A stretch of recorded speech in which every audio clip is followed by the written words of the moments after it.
Welcome to the Truman Charities Podcast. I am Jamie Truman, your host. Do you have a child that's on the autism spectrum? Or do you know someone that has a child on the autism spectrum? And are you completely overwhelmed with all the information coming at you and you're not really sure where to turn and how to get the best care for your child in school, or even you're just looking for a community of people that know what you're going through and maybe some other parents that you would like to speak to so you guys can talk about what it's like and the challenges that you're having within the school or within your home life? Well, I spoke to the executive director, Sue Keisler, and the treasurer, Eric Skigen of Xminds. Xminds has created a community for families that have children on the autism spectrum. All of those questions that you may have, they're going to be able to answer. They're going to be able to tell you where exactly to go to get all of the information that you need. And also, they're an amazing support system for you. So I hope that you enjoy this conversation as much as I did. So Sue, I kind of wanted to start out with you. You're the executive director of Xminds. Tell me exactly what is Xminds and why did you decide to become so involved within this organization? Okay, well, Xminds is an organization that provides sort of a community of support and essential information for families in Montgomery County who have a child on the autism spectrum. And I was drawn to this organization and its mission because I have a son who is on the autism spectrum. He was diagnosed on the late side in high school, and school was just a complete disaster for him every year. And it was just, for kids, school is their job. And for 13 years, they are forced to go to a job that they hate. If that's the case, it affects every part of their life. It affects the whole family.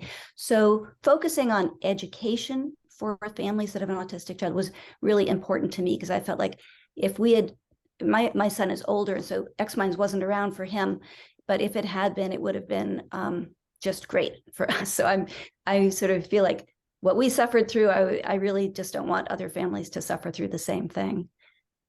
Well, I guess there's a rigidity of mind that comes with a lot of kids on the autism spectrum. So that lack of flexibility can make it hard for them to sort of comply with the demands of school. If the people, the people in the classroom, the teachers, the other kids don't understand the difficulties. And so, at a certain point when he was in 5th grade, he just refused to go to school anymore because it was so miserable for him. He didn't have friends. And so he ended up going to the lab school of Washington, and that worked for a few years, but then they're not actually specializing in autism. So that was hard. Eventually he went through a series of schools that none of them really worked very well because, he is at the end of the spectrum where it's not terribly visible what the disability is. There is a huge range, as you know, of people on the autism spectrum, and he is fortunately at the end where he is less impacted. So it's not visible, but there's actually a lot going on. The way he thinks is very different, and it made it very hard for him to connect with other kids, and so he was very socially isolated. And because it was not understood by the teachers or by his family, because we didn't have a diagnosis, he would have no friends, but it was be understood by the teacher as well. He's just really reserved, but it was really, he was dying to have friends, but had no social skills to make it happen. And when teachers really understand what's in front of them, the challenges of autism, there are lots of easy things they can do to help a child connect with their peers or with them, and they can support them on their academics too, with the inflexibility, and by sort of helping them to, sort of lean into their strengths and make use of the things that they are very interested in. They can have a kid on the spectrum can do very well in school and make friends, but without that support, it's very difficult. Listening to your story and your journey with your son, it now kind of comes together with me of why you are so involved within Xminds. And I want to talk a little bit more about the autism spectrum so people really can understand it. But I want to ask you, Eric, I want to talk to you for just a minute. Now, Eric, we go way back. You were instrumental in the very beginning stages of Truman Charities, wonderful sponsor. You've donated amazing auction items. You've just been fabulous. And then you met your wonderful wife, Marcy. I believe, I may be speaking out of turn, I believe she introduced you to Xminds. And you've really gravitated towards this organization. You're the treasurer now, you're on the board, you're very much involved. Can you tell me a little bit about why you were so drawn to this particular organization and why it means so much to you? Yes, I can. Thank you, Jamie.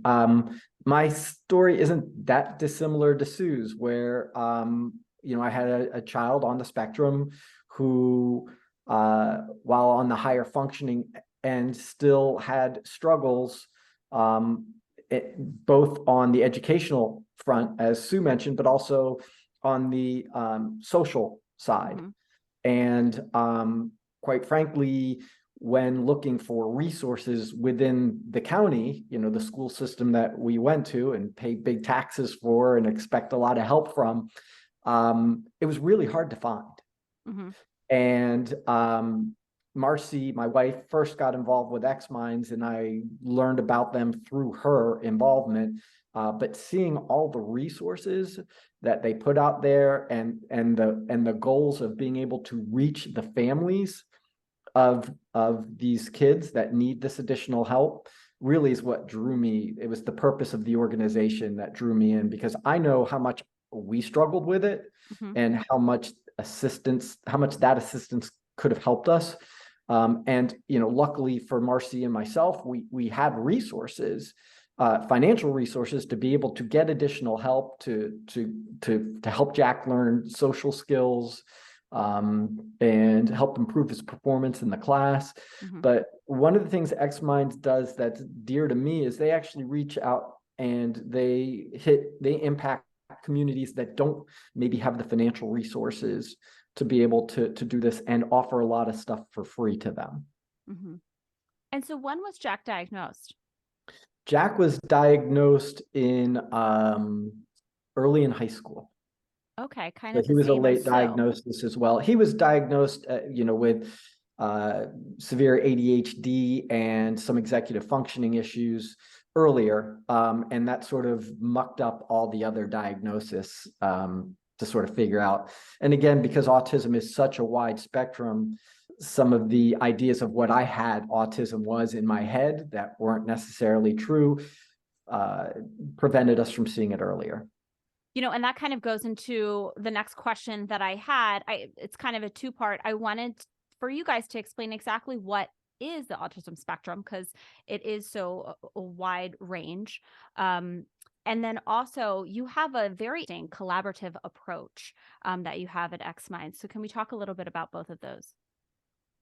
Yeah, I can speak a little bit to the autism spectrum, and Sue can probably go from there on that. But there are stereotypes that even I had, and I have a nephew with autism, and so I had a stereotype of what autism is. But like you said, it is a very wide spectrum, and unfortunately, the stereotypes are either you're non-speaking or you're Rain Man, right? Mm-hmm. And the truth of the matter is, it's all that and then a lot more. And whether you are non-speaking and people think that you're cognitively impaired, which you may not be, you might be thinking perfectly fine, but it might be a neuromotor issue. It could be a lot of different reasons, and it might take a non-speaking child longer to learn a way to communicate, but they are fully cognitively there potentially. Whereas you've got a very, let's say, verbal or communicative person who's on the spectrum that people don't understand, that they struggle.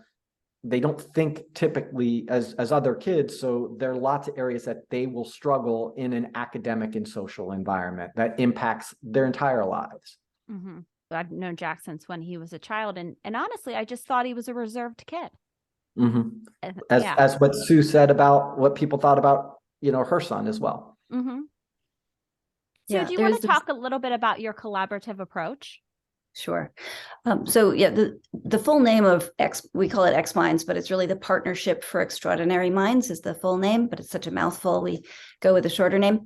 But the word partnership is there because when it was formed in 2009, the intention was to have a very collaborative approach between families and schools, so that it wasn't sort of like we're going to fight them for what our parents need. It was more like let's work together to make a good environment for our kids at school and make it successful. And so we, from the very start, there was this one annual event that we would partner with MCPS to create, which was called the Forum. And every year we would have speakers from the school, the people who run each of the many programs that autistic students can be placed in, all the way from the ones where the children are cognitively disabled, all the way up through the Asperger's program where the kids are above grade level, and everything in between, because there is a wide offering in MCPS, but it's not very easy for any parent to know what's there or what the specific supports are that are available. So every year we have this event where we have speakers from MCPS talking about all the different programs and all the different supports that are available to parents. This is particularly important because parents are they need to advocate for their kids and need to understand what is available for their kids in order to be able to advocate for it and get the supports their child needs. But so that from the start, we've been working with MCPS every year to create this event. And that was actually all that Xminds did at the very beginning, but we've added on many more things that we've been doing since then. And just last week, for the first time, we presented what we do on our resources to a group of 100, basically people who are in a role of social workers in MCPS. They're called pupil personnel workers and family coordinators. There's community coordinators. Anyway, a group of 100 of the people that work with the families that are most challenged, either by poverty or language barriers or other things. And so we presented to them what Xminds offers and our resources, and in the hopes that they would be able to steer families to us if they were a family with an autistic child. And that was just last Thursday, and I have received about 20 calls since then from families saying, I just heard about you from my, pupil personnel worker, or from my person at MCPS. And so these are all families who need help and need our resources. And so MCPS, so we work closely with them. We in another way, we also work with them. We meet regularly with the person in MCPS who's head of all the autism programs, so that it's a two-way street. She can, when there's something that comes up and she wants to know what the parents of the autistic kids need, are thinking. Like during the pandemic, she reached out to us and said, are your parents wanting to come back to school? What are the conditions under which they would feel like they would want to be back in the building? And so we were able to do a survey and get her the information so they could, be more informed. And in the other direction too, we get information from her about what's coming up and in the autism world and what we should be. We sort of get the inside track of changes and staffing that we can give her input on it. So say that I'm a mother in Montgomery County and my child's just been diagnosed with autism. And what would you say that their first step should be? The first step I usually suggest is to join one of our discussion groups where they will meet other families who have a child on the spectrum. And depending what age the child is, we have different discussion groups. But that gets them in touch with other families and people who are knowledgeable from Xminds about, whatever resources they're looking for. We have found that one of the big problems that we try to address is the isolation that families feel. When they have a child on the spectrum, that child behaves differently than other kids. It can be embarrassing. They can end up, not going out, not let's imagine sort of a young child. They don't want to take them to the playground because they won't behave appropriately, and other parents will sort of be angry, and it's embarrassing. They won't take them to the supermarket with them because they might have a meltdown when they can't have a piece of candy in it. And parents will feel judged, but no one understands, sort of the extra challenges they have. So they can start, if they don't know other families who are going through the same thing, it's just a terrible, terrible experience. And they also may not find the resources they need. So being connected to Xminds really has made a huge difference to a lot of families. We have these discussion groups that I would steer a new family towards. And also we have in-person meetups so that they can get together with their child and siblings to get together with other families. And whenever we have these monthly, and after every event, I always receive emails saying, "Oh my God, I'm so glad I found you. I made a connection with another family. We're going to have a play date next weekend. My son has never had a friend before. This is incredible." And so I do feel like the feedback we get tells me we're having a real impact.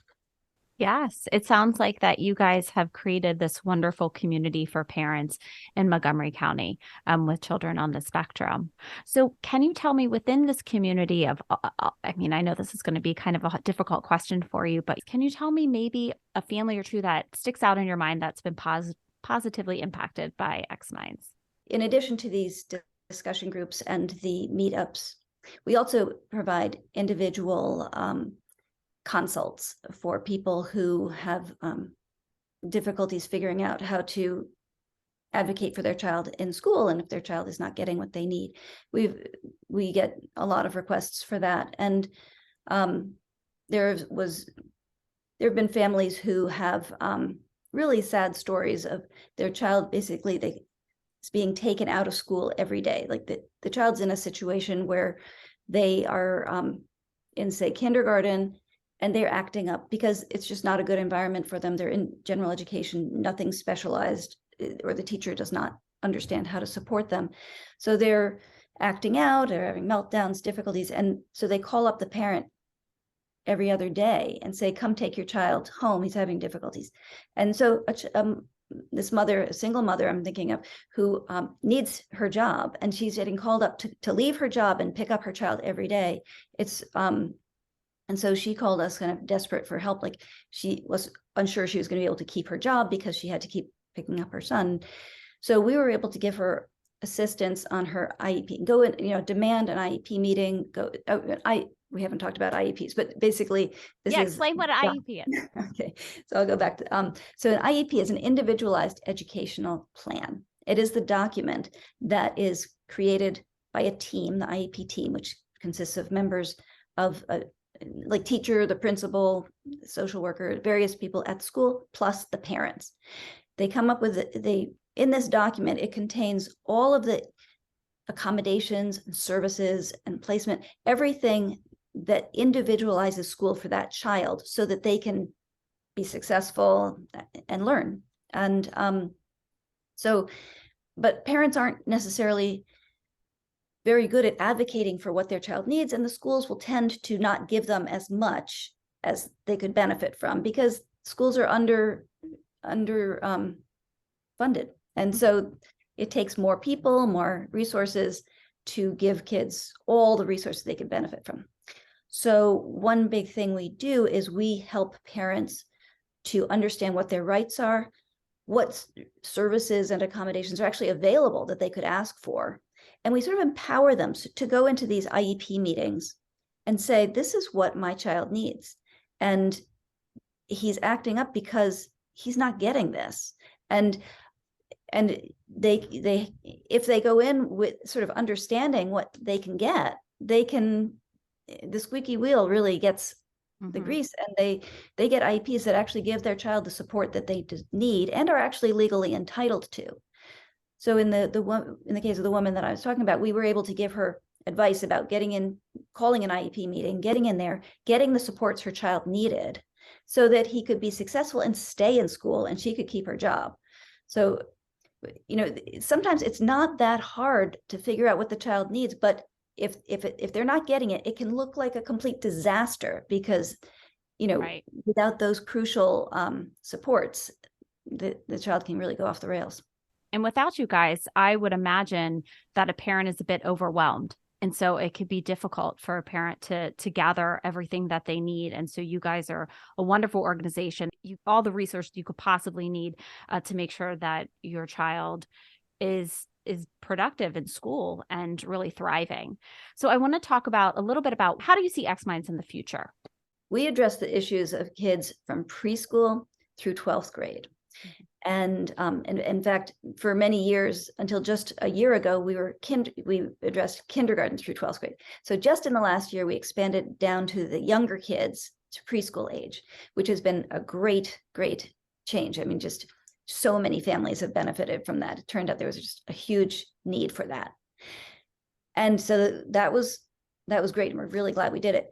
The next move that I see for the future of Xminds would be going in the direction of older kids, because as the families we've been supporting and helping, as their child graduates from high school, they say, so what have you got for me now? And we really don't have anything because our mission is through 12th grade.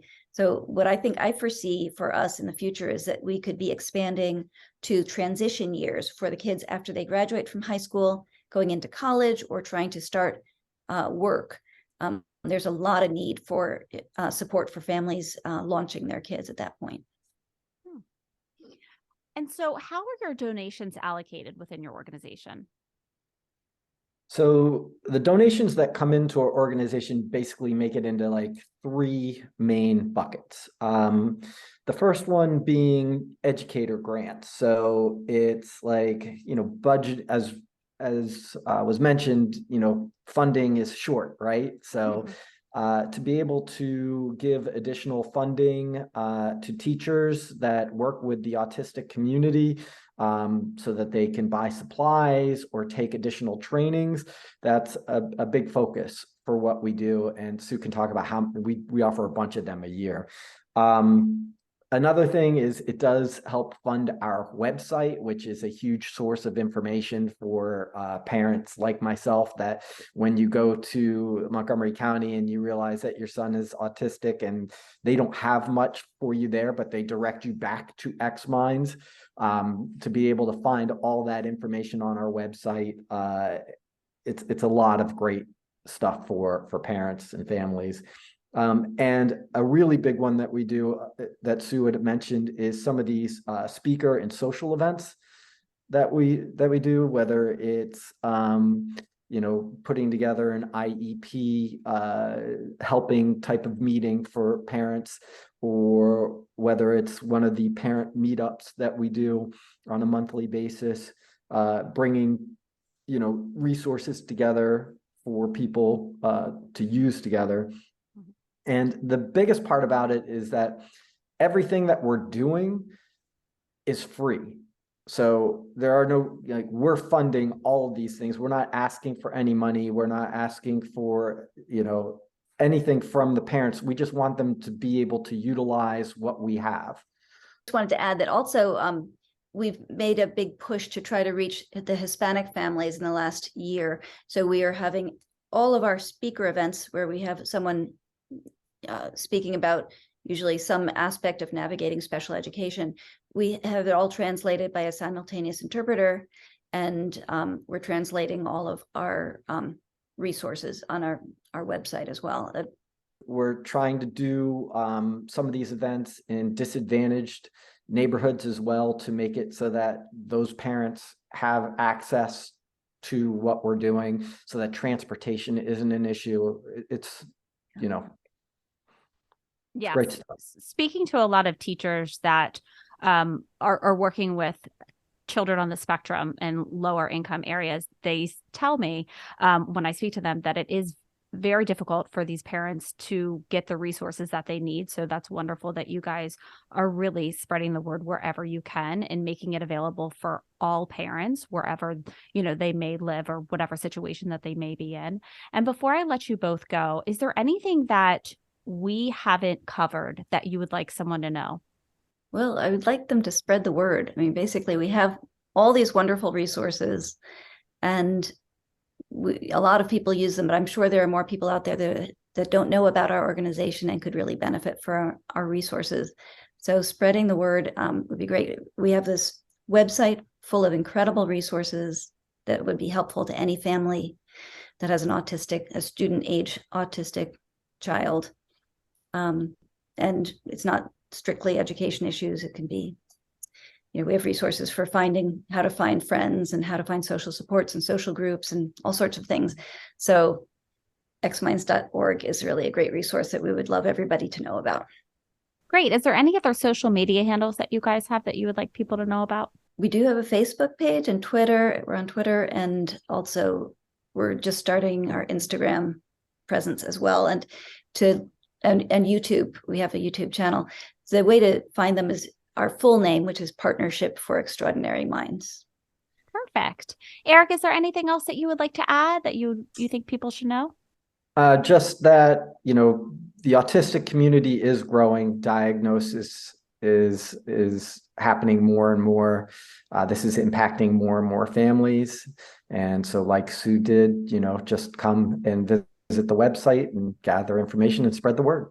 Well, thank you guys so much for being on here. I learned so much about Xminds. You guys are doing amazing work within the Montgomery County, and I will definitely be sending anybody that has any questions your way, because you guys are a wonderful resource. You've created a fantastic community within Montgomery County. So thank you so much, Eric, and thank you. Thank you, Jamie.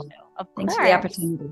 Of course. And thank you everyone for listening to another episode of the Truman Charities Podcast. Until next time. If you liked this episode, please make sure to rate and review our podcast. That is how more people learn about the Truman Charities Podcast and our organization. And to make sure you don't miss any of our future episodes, subscribe. If you'd like to follow Truman Charities, you can follow us on Facebook at Truman Charities, Instagram at Jamie_Truman Charities, and check out our website, trumancharities.com.